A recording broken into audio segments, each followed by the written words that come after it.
I'm Geoff Notkin, meteorite specialist, meteorite hunter, adventurer, science writer, and I have devoted the last 30 years of my life scouring the surface of our planet Earth, looking for strange rocks that have fallen from outer space. Just about a year ago, I did a wonderful auction with Heritage here in Dallas. It was a significant part of my personal collection, meteorites that I had found or acquired over the decades. And it was such a rewarding experience. The opportunity to work with the Nature and Science Department, people who really get my work, understand meteorites, understand the importance of curating natural history objects, that I decided to do it again. And the decision was partly driven by wanting to recreate that experience, and partly because it brought a lot of attention to my field. And also, we selected a number of charities, and a significant portion of the auction proceeds were donated to those charities following the event, and it felt really good. I got some wonderful thank you letters from organizations that I care about, kids charities, animal and wildlife rescue organizations, and science and educational groups. And I thought, well, there are still some meteorites left, so let's just do it again and go for bigger and better and even more exciting. The most interesting thing about part 2 is these are the meteorites that I was a bit iffy about parting with. So, that's not fair. I mean, it was difficult to part with all of them, but as I've said, it was for the greater good. It's in a good cause. I know they're going to good homes. But when I was putting together the lots for the first auction, every now and then I go, I don't know if I can part with that one, and I put it aside. So when we decided to do a part 2, that's those pieces.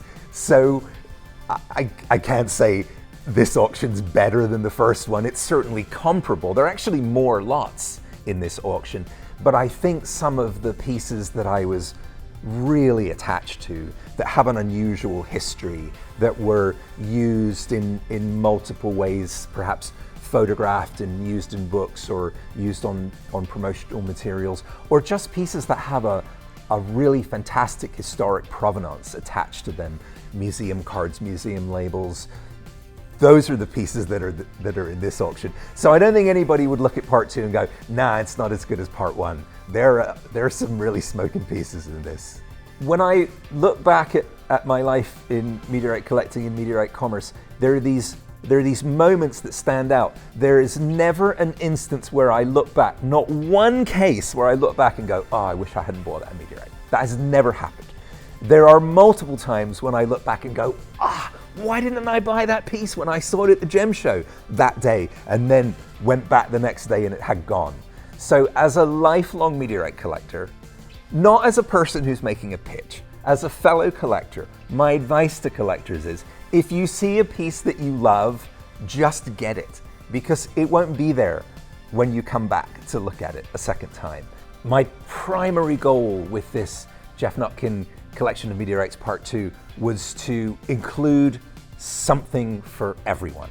From the beginning collector, to the sophisticated collector, to the researcher. I hope that there is an offering that appeals to every type of collector.